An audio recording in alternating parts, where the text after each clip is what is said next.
Boa noite, minha nação linda, também a todos que nos assistem fora do país. Está no ar o debate político, hoje, domingo. E como sempre, contamos com os nossos convidados para juntos pensarmos no Moçambique sobre temas, portanto, que norteiam ou que fizeram a semana. Falando de convidados, eles já estão aqui conosco. Passo a saudar. Camilo, muito boa noite e bem-vindo ao debate político. Muito boa noite, obrigado. Carlos Chirinza, muito boa noite. Telespectadores que nos acompanham das diversas plataformas e pelo canal da MultiChoice TV Cabo. TV Cabo. Muito boa noite e esperamos que tenhamos um bom debate. Os assuntos que vamos tratar esta noite são aliciantes e se calhar também encaminham Moçambique para um bom caminho. Muito bem, obrigado, Camilo Chirinza. Boa noite e bem-vindo ao debate político. Boa noite, Isaac. Boa noite aos moçambicanos, telespectadores que nos acompanham a partir de casa, e bem como aqueles que nos acompanham através das várias plataformas existentes. Boa noite, Moçambique. Muito bem, conforme disse, estão aqui conosco os nossos convidados para pensarmos Moçambique, tanto analisando temas que norteiam a nossa nação. Vamos começar com o debate, analisando, portanto, as visitas do chefe de Estado a Ruanda, Uganda e recentemente a Guiné Equatorial, a países apontados como tanto pela prática da ditadura. Outro assunto também que vai nortear o nosso debate, portanto, é a situação da insurgência em Cabo Delgado, que voltou a ter espaço naquela província do norte, e também da contradição entre Filipe News e a PRM sobre os novos ataques. Há também um assunto que merece aqui debate, merece destaque aqui no nosso debate, será sobre o assunto Manuel Chang, que tanto a África do Sul decidiu enviá-lo para os Estados Unidos de América.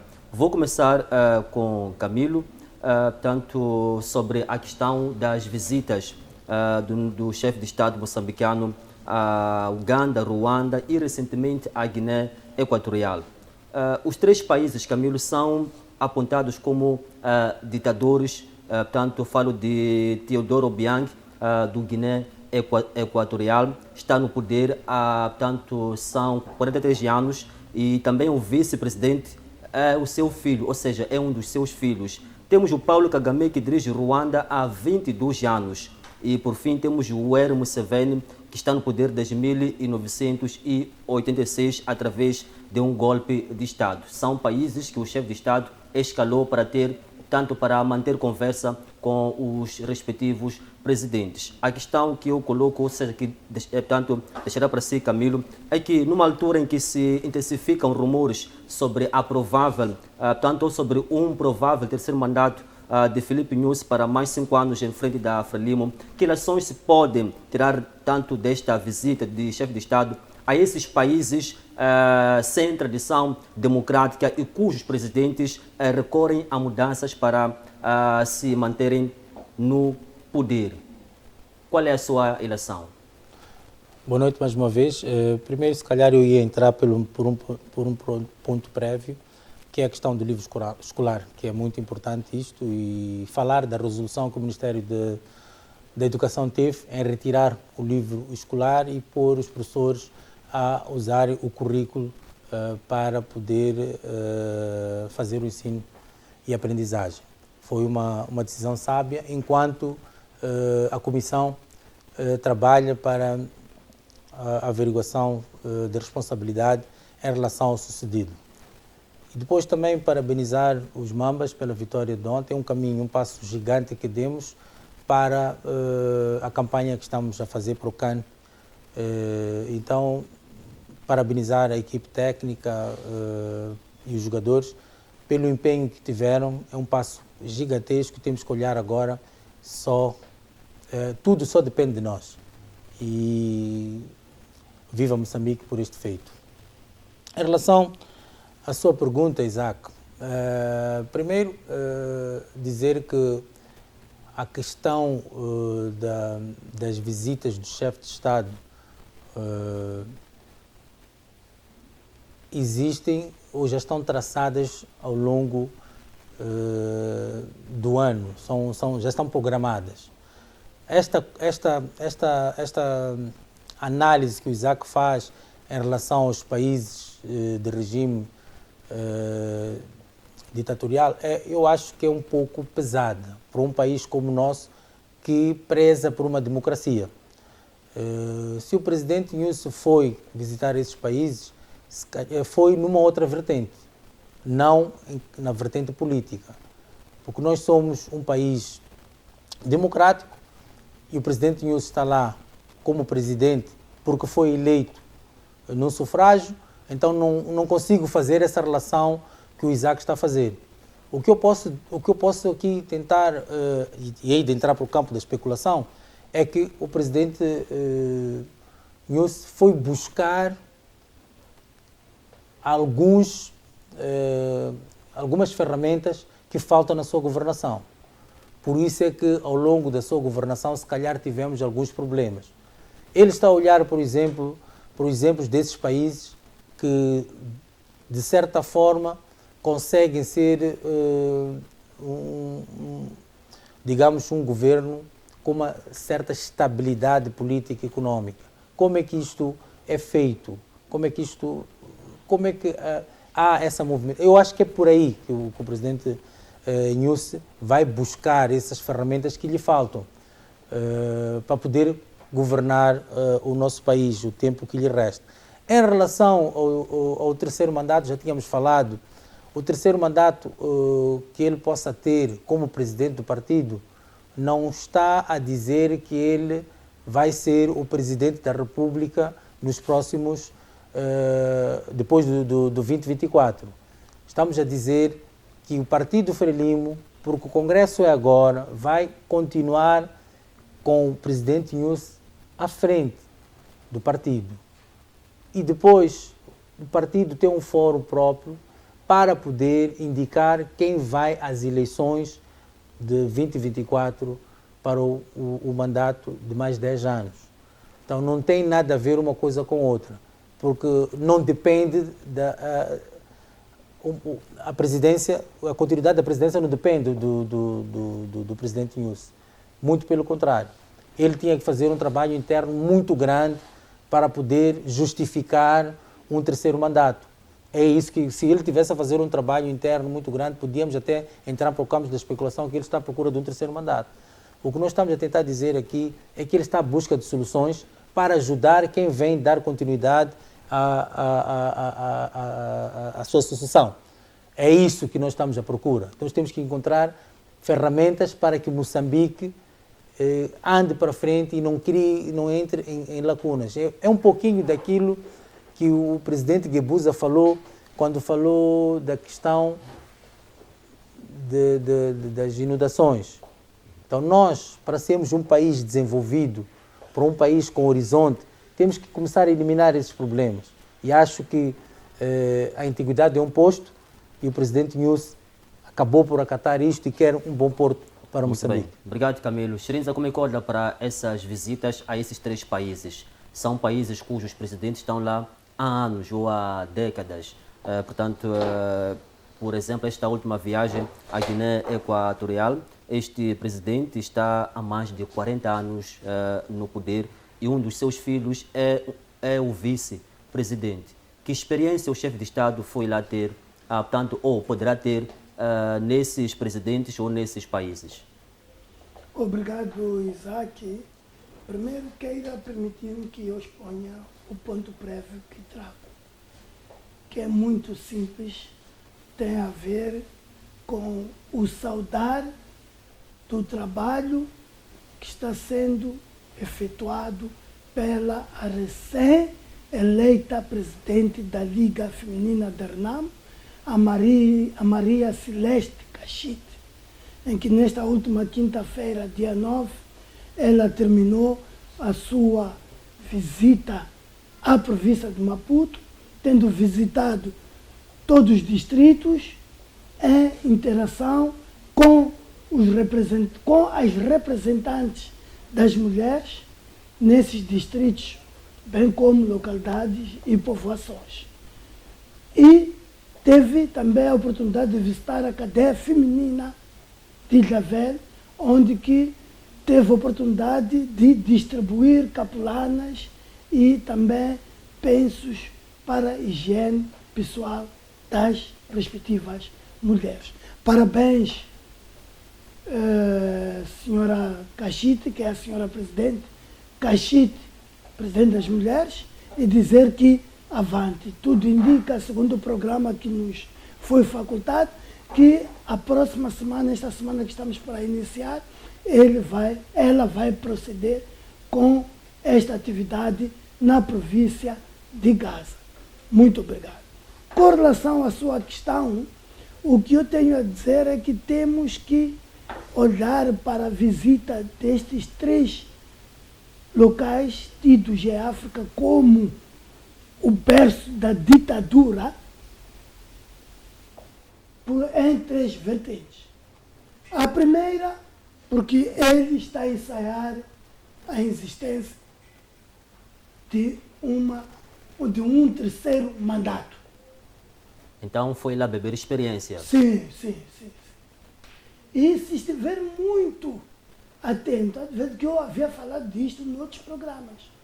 Falei muito de Ruanda, de que a termos forças ruandesas em Moçambique, até a realização das eleições autárquicas e gerais, estamos para ter problemas de assassinatos, de esquadrões de morte, porque Ruanda é tida como especialista nessa área. Esteve na África do Sul, foi enxutado por causa disso. E a segunda, falei do terceiro mandato, e a segunda, ele não tem como viajar para países europeus, porque sabes de que está dentro também da acusação que tenta o empurrar para não conotação nas dívidas ocultas, mas que ele está lá. E qualquer tentativa de pisar, claramente para pisar o exterior, fora da África, só pode ir à Coreia do Norte, para a Rússia, mas para outros países como Espanha, Portugal, Inglaterra, ele não pode, nem de passagem, nem em trânsito. E a terceira, ele quando vai para esses países, ele vai procurar saber como dar a volta à situação, mas ele está numa situação desagradável, porque internamente ele não tem apoio para isso. Como podeis recordar, o que ele está a tentar fazer, o presidente Guebuza tentou, mas levou muita pancada pelos seus próprios correligionários. Então, para dizer que não é um Nussi, que não chega nem aos calcanhares de Guebuza, que pode vir tentar introduzir isso dentro da própria Frelimo. O que a Chita Talapa, é a Chita, né? Desculpe. A Chita Talapa falou, aquilo é uma brincadeira qualquer. Dentro da própria Frelimo, que todos nós sabemos que existem fações, não pode tentar trazer esse assunto. Muito bem, obrigado, Chirinza. Camilo, acha que concorda com o que disse, Chirinza, que isso tanto pode ser um ensaio do chefe de Estado para tanto concorrer a um terceiro mandato? Foi beber experiência desses países que são tidos como foco da ditadura aqui em África. Qual é a sua opinião? Isso é justificação de uma oposição quase inexistente que nós temos, em que pautam por justificativas. O que nós temos que encontrar é uma clarividência daquilo que está a acontecer. O que nós temos é um Moçambique com perspectivas de potencial desenvolvimento, é um Moçambique que tem recursos naturais, é um Moçambique que precisa de proteção para essa exploração de recursos naturais. E o presidente Nussi, depois de ouvir e escutar os membros do governo, decidiu pautar por este caminho. Vamos olhar para aquilo que o Moçambique tem.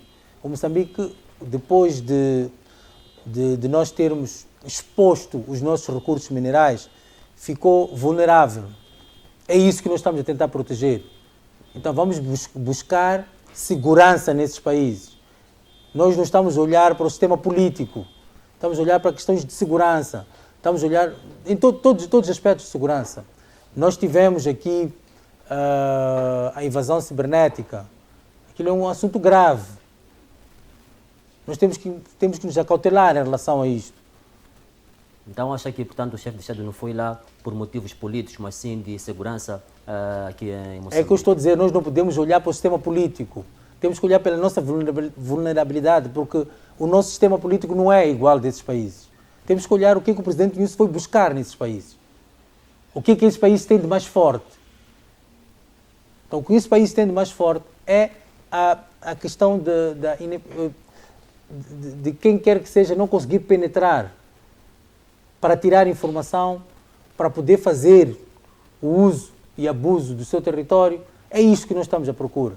Temos que procurar como é que nós vamos levar avante aquilo que é a exploração dos nossos recursos naturais. Temos que olhar com quem é que nós podemos contar aqui em África. Nós temos que olhar, já tínhamos falado em outros programas, que temos que olhar para a África como o celeiro, em que todas as potências olham para a África para a busca de recursos naturais. E nós temos que conseguir blindar isto e olhar para uma África, de desenvolvimento. Muito bem. Obrigado, Camilo. Shirinza, por favor. Sim. Eu gostava de entender melhor o meu grande companheiro, Camilo, quando diz de que ele foi para esses países à busca de segurança. A segurança que ele está-se a referir é a segurança de o presidente ruandês perseguir seus compatriotas até os assassinar. Já tivemos 7 casos aqui em Moçambique de assassinato que tudo indica ter sido ele a enviar forças para perseguir e matar. Vai a esses países buscar o desenvolvimento. Por que ele não procura unir os co-patriotas dele, que são os respectivos moçambicanos? Nós em Moçambique estamos divididos. Queres buscar desenvolvimento num país onde que o seu próprio presidente instrui os secretários do partido ao nível local para que não seja cedido, como é que se diz, locais para a realização de trabalhos, atividades dos partidos políticos da oposição? Como é que é desenvolver? É possível desenvolver nesse parâmetro. Então, aqui é bom que ele explique, é claro. A explicação não pode ser dele, e eu concordo consigo, Camilo. Senão vais ter problemas na Avenida Angola. E eu concordo e continuo com essa linha de pensamento. Nós é que vamos trazer a essência para aquele telespectador que está em casa. Muito bem, obrigado, Shirinza. Pelembe, muito boa noite, bem-vindo ao debate político. Qual é a sua lição em torno do encontro que o chefe de Estado manteve nos últimos dias com esses 3 países, Uganda, Ruanda e Guiné Equatorial, países tidos como, portanto, o foco da ditadura? Boa noite e boa noite meus pares do painel e aos estimados telespectadores. Isaac, é assim, num país nosso em que tudo está mal,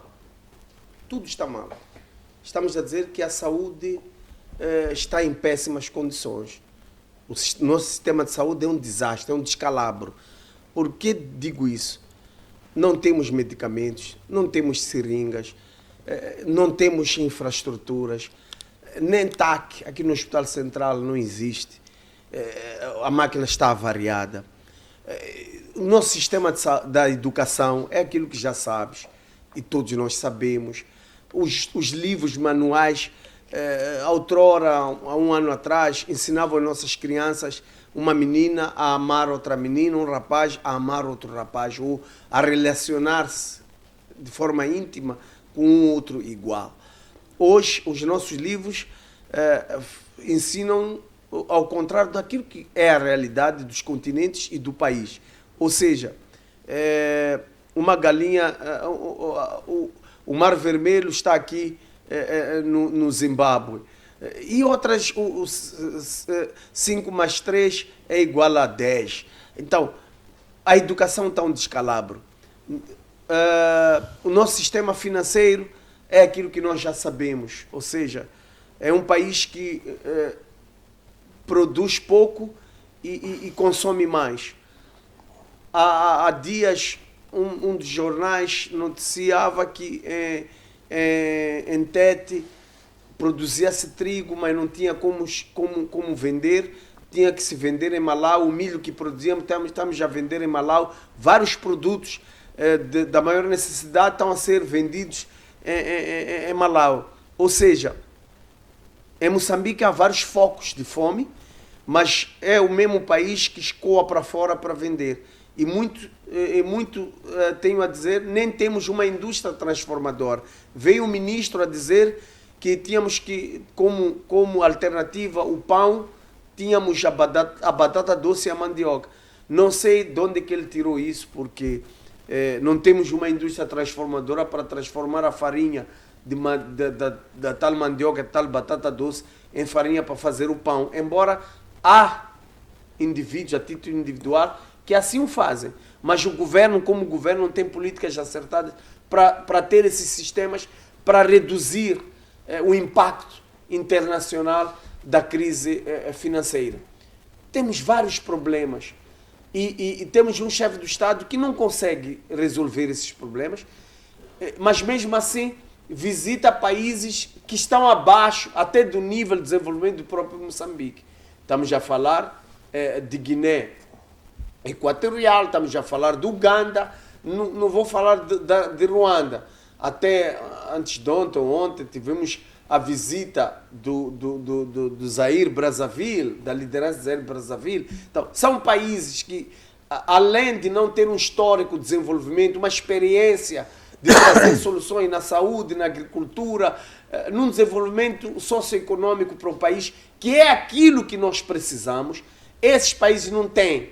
E mais ainda, são países ditadores. Ou seja, no momento em que ele está a se falar de um terceiro mandato e ele vai para lá, é isso que vem na cabeça de qualquer um de nós, que esse senhor está mais em busca de experiências como fazer valer a ditadura em Moçambique, do que em busca de visitar um país como a África do Sul, como Ghana, como outros países asiáticos e europeus que têm políticas acertadas no desenvolvimento humano, no desenvolvimento econômico das sociedades, ao invés... Se você for a ver o Guiné Equatorial, o presidente tem 70 e poucos anos, 39 na governação. O seu vice-presidente é seu filho. Se fores ver o Kagame, é a mesma coisa.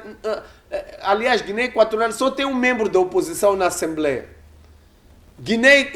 Ruanda não tem oposição. Yoweri Museveni é o pior ditador que conhecemos aqui em África. Congo Brazzaville também é um ditador que está na governação, eu acho que desde 79. Então, qual é a experiência que Moçambique foi buscar lá? Num país como Moçambique, que tem a visão de uma descentralização, de uma democracia participativa, e está a retroceder em buscar experiência com países que não há liberdade de expressão. Muito então, bem. São esses motivos, são bastantes, na minha opinião, que nos leva a crer que não há boas intenções de Filipe Jacinto Nyusi em visitar esse país. Ademais, me ajuda o Camilo, me ajuda o mais velho Xerins, essas visitas são dispendiosas. Quando se freta um avião e o chefe do Estado não vai sozinho, vai com uma máquina para lá, num país que não tem seringa no hospital, num país que tem falta de água potável para as populações, num país que não temos carteiras escolares para uma criança sentar, e gastamos grandes valores monetários para sustentar, como é que se diz, vontades, desejos, egoísmos dos nossos dirigentes. Come on, é preocupante. Muito bem. Vamos, portanto, ao nosso segundo tema sobre os ataques terroristas na província de Cabo Delgado, que voltaram a ganhar tanto espaço naquela parcela do país. E também vamos olhar tanto sobre as contradições entre o chefe de Estado e a polícia da República de Moçambique. Filipe Nunes afirmou tanto o ataque terrorista em Aquabe e a polícia desmentiu o fato de tanto tratar-se de boatos. Camilo, como é que olha para esta contradição? Filipe Nunes é o comandante em chefe e temos também a PRM que desmente o que terá dito o chefe de Estado. Como é que avalia o que está a acontecer? Será que há aqui falta de comunicação? Eu acho que foi o contrário, né? Mas pronto. A questão é a seguinte, é aquilo que nós sempre dissemos. O Ministério do Interior ou o Ministério da Defesa tem que se impor por um canal de comunicação para tudo o que se passa no nosso país. A falta de um departamento de comunicação que põe a par de tudo o que acontece no nosso país cria estes problemas. O que estava a acontecer, na minha percepção, vou entrar para o campo da especulação, é que a PRM tentou encobrir um facto. E depois o Presidente da República, depois de averiguações, o Presidente da República vem ao público a confirmar o que aconteceu em Ancoabe. Essa é que é a verdade. O Presidente está a dizer que sim, efetivamente aconteceu isso. Agora, internamente, a nível do governo, vamos procurar saber o que aconteceu para que o porta-voz da PRM viesse omitir aquele ataque. Dizer também que esta questão da guerrilha, já tínhamos falado, e o nosso amigo aqui, Chirinza, é craque na questão da guerrilha. Ele pode nos dizer mesmo como é que isto funciona. A guerrilha é um sistema muito difícil de se combater. Todo mundo conhece a guerrilha, mas ninguém conhece o anti-guerrilha, porque quem perpetua este ato está misturado, senão até arrisco-me em dizer que é a própria população. Não é? Ou está misturado com a população, ou é a própria população. De dia são camponeses e no final do dia mudam. É o que a Renamo perpetuou ao longo da Guerra dos 16 anos. Foi assim, misturava-se com a população e criava esse tipo de coisa. Por isso é que era difícil combater a própria Renamo. Muito bem. Agora, é este apelo que a gente faz aos nossos comandos, tanto o Ministério do Interior como da Defesa, que eu acho que tem que ter uma única linguagem. E é isso que o Presidente da República fez. Veio trazer a verdade à tona. Nós não podemos esconder o que está a acontecer, principalmente nesta era das tecnologias, das redes sociais. Nós já estávamos a receber tanta informação de Ancoabe e nos diversos grupos, eu particularmente, nos diversos grupos, até houve quem está em Cabo Delgado a trabalhar, disse que eu corria o risco de ser condenado a 12 anos de cadeia, porque estava a dar uma informação falsa. Até a hora em que o Presidente da República, apareceu aquilo na televisão, o Presidente da República desmentir. Aí começaram a pedir desculpas. Mas é para dizer que as pessoas que estão nas províncias têm possibilidade de filmar, de tirar fotografia de coisas e nos mandarem em tempo real. Muito bem. Então não há motivo nenhum da PRM ou do Ministério do Interior ou Defesa estar a omitir o que quer que seja. Nós temos que nos responsabilizar por aquilo que está a acontecer. Agora, como aconteceu e por que aconteceu, isso já é um outro assunto. Obrigado. Chirinza, como é que olha para esta contradição entre o chefe de Estado e também a PRM? A PRM aqui tentou pintar a situação. Não acha que isso a pessoa tem vindo a fazer ou tem estado a fazer sobre a verdade, sobre aquilo que está a acontecer de fato, tanto no teatro operacional? Como é que olha para esta situação? É importante que a gente não deixe de saudar o esforço que os nossos irmãos estão tendo nas linhas operacionais em Cabo Delgado. São jovens, que deviam estar a tratarem de outros assuntos, mas que estão a defenderem aquela parcela do país chamado Moçambique. Este país chamado Moçambique, que tem a parcela de Cabo Delgado a ser devastada, a ser atacada pelos insurgentes. A segunda coisa que eu posso dizer é que este assunto, da maneira como aconteceu, da análise que eu faço e do que já ouvi e que tenho assistido, fugiu aos radares do próprio comandante-geral da PRM, o general Bernardino Rafael, que sempre pautou pela verdade e pautou pela dignidade e pelo chamar dos seus homens à responsabilidade. Dentro desta responsabilidade inclui-se a comunicação. Veja só que não foi somente o porta-voz, o administrador também da ANCOAB apareceu a admitir.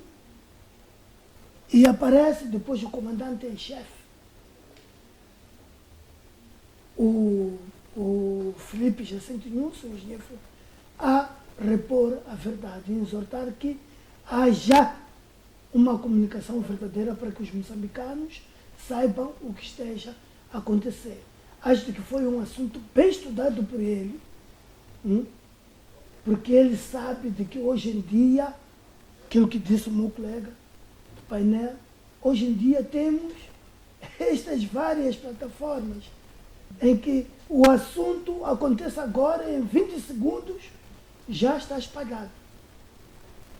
E quem fica ridículo são eles que tentaram, mas dizer, está de parabéns o Bernardino Rafael, que ele está a conseguir, até hoje, dar conta do recado e precisamos de mais gente como ele dentro deste executivo. O assunto do Cabo Delgado não é de brincadeira. Aqui neste programa, debate político, chamamos a atenção de que o assunto está a dar-se no norte, em cima, mas que a qualquer momento, como estão a ser atacados, estes podem descerem ou para as províncias vizinhas ou mesmo para embaixo de Cabo Delgado, nos distritos como Ancoabe, Chiure, não sei o quê. Hoje foi Ancoabe, amanhã podemos ouvir de que é Chiure. Muito bem. Obrigado, Xeriza, pela sua eleição. Belém, qual é tanto a sua opinião em torno da questão em debate? Bem, é um assunto muito sensível, porque Cabo Delgado está a ser fustigado pelos terroristas e já sabíamos de antemão, ou quem é de direito já tinha noção de que o aperto que as forças de defesa e segurança, em conjunto com as forças internacionais, estavam a fazer aos terroristas, a qualquer momento poderiam criar essas situações de arranjar outros pontos para atacar, para poder dispersar as nossas forças. E o que me deixou preocupado é a comunicação. E nós, muitas das vezes, condenamos a forma como o nosso Estado, em linhas gerais, tem tratado essa forma de comunicar-se. Porque hoje Moçambique não é uma ilha e há vários meios possíveis de reportar o que está a acontecer no terreno. Ademais, aquelas pessoas que sofrem com os ataques são nossos familiares, são amigos, são primos. E a primeira coisa que acontece quando alguém sofre um atentado é pedir um socorro, ajuda alguém da família. E a notícia vai se espalhando. E é o que aconteceu. O que me admirou foi as autoridades negarem algo que aconteceu de fato. E não havia necessidade de ser o próprio chefe, de negarem o chefe do Estado depois vir a dizer que era verdade. Isso beliscou mais uma vez a imagem do Estado, do próprio Ministério da Defesa, que deveria trazer, se aconteceu, aconteceu, se não aconteceu, também não aconteceu. E ontem também o governador de Cabo Delgado veio apelar que as pessoas pudessem voltar. É complicado, é difícil, porque por um lado as pessoas estão a ver as imagens, estão a sentir na pele a ação dos terroristas, e de um lado ele vem fazer aquele espetáculo barato a dizer que tem a sua viatura protocolar, pode ajudar as pessoas a regressar às suas zonas de origem. Então, é um cenário um pouco complicado, triste, e junto dos meus colegas, quando parabenizo, dou força moral a quem as nossas forças estão a combater, mesmo com várias dificuldades, a todos os níveis, estão lá a impedir esse avanço dessas forças externas. Agora, espero que esses erros sirvam de lição para que não se cometam no futuro os mesmos erros. Mas há indicações de que esta notícia só veio ao público porque morreram seguranças de alguém importante neste país. Aquelas são guardas de um curral de alguém da nomenclatura neste país que foram assassinados. E talvez o Chirinza tenha mais conhecimento do que é uma guerrilha, o que é uma guerra. Eu sou criança nisso. Muitas das vezes, quando há ataques que são direcionados, as pessoas que são atacadas muitas das vezes são pessoas chaves nas comunidades. Ou é chefe do quarteirão, ou é secretário do bairro, ou é alguma coisa, ou é alguém que dá informação.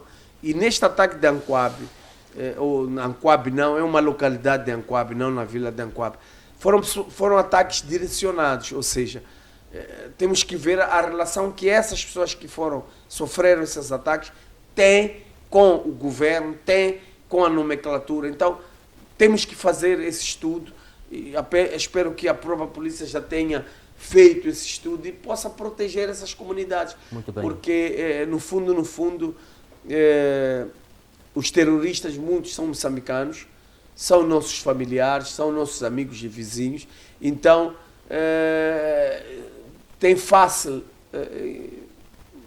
são fáceis de entrar nas comunidades, então, e conhecimento da causa.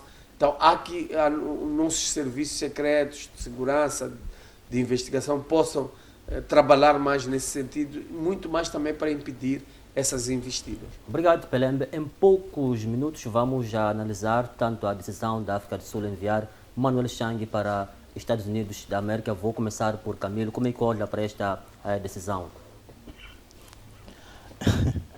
Bom, é uma decisão que foi se arrastando ao longo do tempo, que eu acho que os contornos podiam ter sido outros. No meu ver, eu acho que é uma derrota muito grande da Procuradoria-Geral da República, que devia ter outras ferramentas para tratar este assunto. E optou por um caminho, digamos, se calhar mais curto, mas que foi penoso para o nosso país. Manuel Chang cometeu, em termos daquilo que a gente sabe, que vem na investigação toda deste processo das dívidas ocultas, cometeu alguns erros de gestão e tem que pagar por eles. E tinha que ser aqui. Nós tínhamos que perceber dele porque que cometeu esse tipo de erros. E onde vai, certeza absoluta que não sei se vai ter um julgamento. Eu para mim, até olho para isto como, se calhar, do interesse dos Estados Unidos que o Chang vá para lá, para não podermos saber o verdadeiro contorno, o verdadeiro motivo a quem beneficiou numa primeira fase este processo financeiro, este desvio financeiro que houve no nosso país. Então, é de interesse dos Estados Unidos que o Manuel Chang não tenha sido julgado aqui, para, se calhar, efetivamente, nós não percebermos como é que começou este crime financeiro. Muito bem. Shrinza, como é que avalia? Qual é a sua relação em torno desta A decisão? minha avaliação é contrária do meu amigo Camilo. Primeiro tenho que dizer de que parabenizo o Manuel Chang porque vai realizar o sonho de ir aos Estados Unidos a custo zero. Qualquer um de nós tem o sonho de ir aos Estados Unidos e o Partido Frelimo estava a fazer de tudo para que ele não realizasse o seu sonho.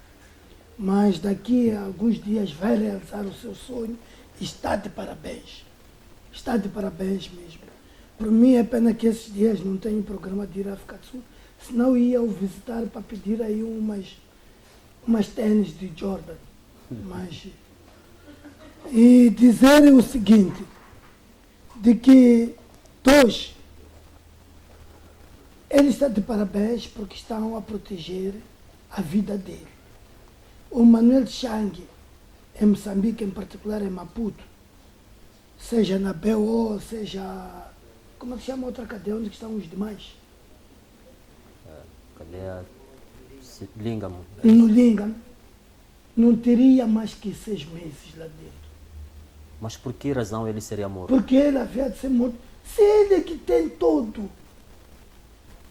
o historial, e ele havia de ser imposto. E lá, há de ver, mesmo aqueles que andaram aí a acusarem com o juiz, não é Paulino, este Batista, Efigênio. Há de ver, ele vai falar deles. E outros que também, por algumas cunhas, não estiveram lá. Há de falar deles. Mas quem faria isso, Shrinza? Quem mataria ou quem mandaria matar Manuel Chang? Achas que era mesmo por bondade quererem o trazer aqui? A Procuradoria-Geral da República saber de que há crianças a estudarem aqui mesmo na cidade, há crianças a estudarem no chão. Há crianças sem quadro a serem dados TPC no chão. Gastar aqueles milhões que gastaram em vão. Mano, seja duro. Muito bem, obrigado, Shrinza, pela sua eleição. Pelembe, em poucos minutos, qual é a sua opinião em torno desta decisão, tanto da África do Sul?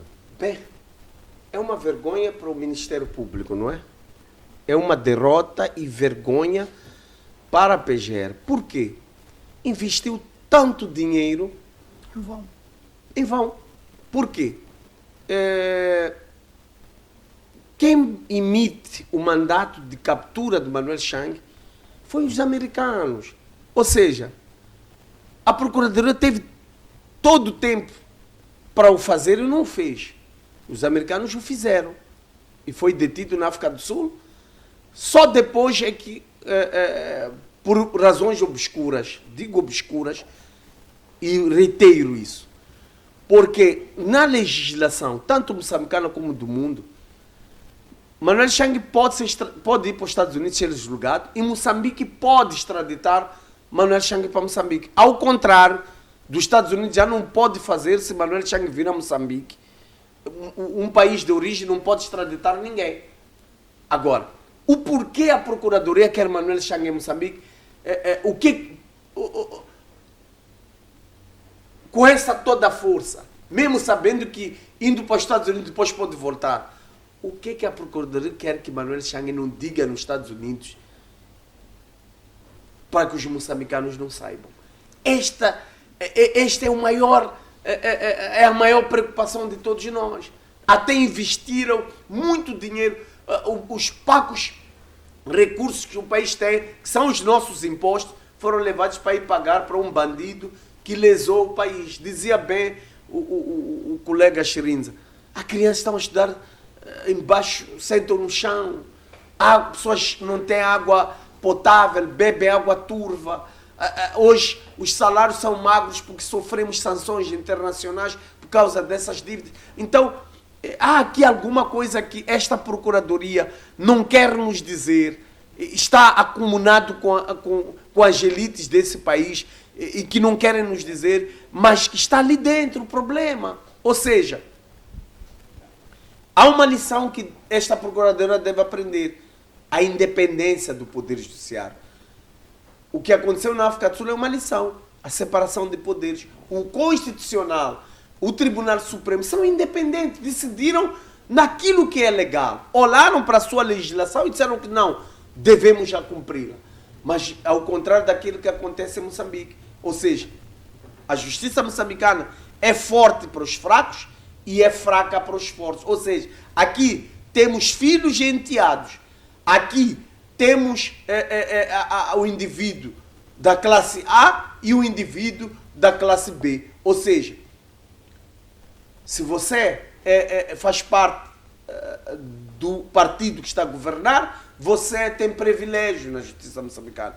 E a África do Sul nos demonstrou com A mais B que ali isso não existe. Agora, boa viagem a Manuel Chang, que tenha a oportunidade de esclarecer todas as zonas de penumbra que existiam ou que existiram na tenda da BO. Como é que a Frelimo recebeu os 10 milhões? Como é que Filipe Nunes recebeu a Land Cruiser? É isso que queremos saber. Onde é que foram os 2 mil milhões e 700? Quem decidiu? Quem lhe autorizou para ele dar aval nas finanças para a contração das dívidas? Quem era o chefe do comando conjunto, afinal?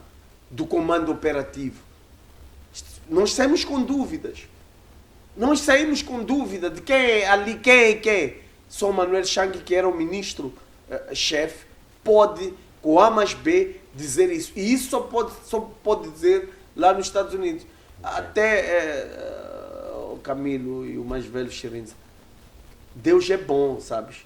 Eu até ainda estou com medo que aconteça o que aconteceu com o português, o rendeiro, que até hoje a autópsia é um dito por não dito, outros dizem que é suicídio, outros dizem que não sabem o que aconteceu. Mas mataram aquele sujeito. E nós também, só Deus para proteger o Chang para não morrer, para poder ir para os Estados Unidos e nos dizer o que aconteceu. Muito bem, obrigado. Tempo mesmo não perdoa. Camilo, últimas considerações? Bom, efetivamente nós temos que olhar para o nosso país como um país em progresso e para isso temos que todos, inclusive a oposição, olharmos para soluções de segurança nacional. Nós temos que olhar para o Moçambique sem invasões que nós estamos a ter. E isso depende muito da colaboração de todos os moçambicanos.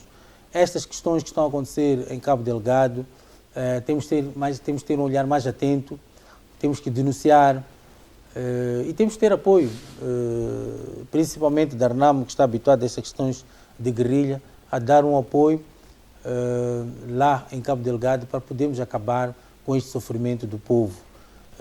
Ao mesmo tempo, dar uma grande força a todos aqueles que estão na linha de frente no combate ao terrorismo na província de Cabo Delgado. Muito bem, Xirinza, por favor. Sim, primeiro corrigir, porque ele diz que mesmo a RNAMO que está habituado. Nós não estamos habituados a fazer guerrilha. Fomos impostos para parar com essas brincadeiras da Frelimo. Dizer a todos os telespectadores de que para a solução definitiva de todos os problemas sociais e da justiça social é em 2023, que é próximo ano, no dia 10 ou 11, eu não me recordo. Dia 10. Dia 10. E em 2024 resolvermos com a arma que nos foi concedida, ou que é nos concedido através da Constituição da República, que é o voto. Muito bem, Augusto Pelende. Bem, é chamar a consciência a sociedade moçambicana, não é? São 47 anos de um governo sem ideias, um governo que já atingiu seu prazo de validade. Sabe, Isaac, quando um produto atinge o seu prazo de validade, tem que sair de circulação. Porque se for consumido, cria enjoos, cria diarreia. É o que está a acontecer com esse governo do dia. Já atingiu o ponto de saturação. E nós, como moçambicanos, não podemos ter medo de mudança. Temos que ter a consciência de que os que libertaram o país, sacrificaram a sua juventude, fizeram a sua parte. Libertaram o país libertaram a terra e os homens.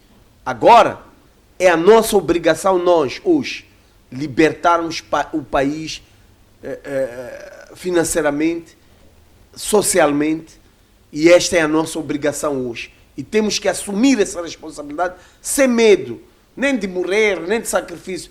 Se for necessário, não há revolução sem sangue. Vamos à luta, dia 10 de outubro de 2022, 23, aliás, e 24, é a nossa vez de mudar e de libertar o Moçambique desses colonos negros que nos colonizam, estão a colonizar-nos desde 1975. Pois bem, também é a minha vez de dizer bye-bye, tenha boa noite, bom descanso, até o próximo domingo à mesma hora.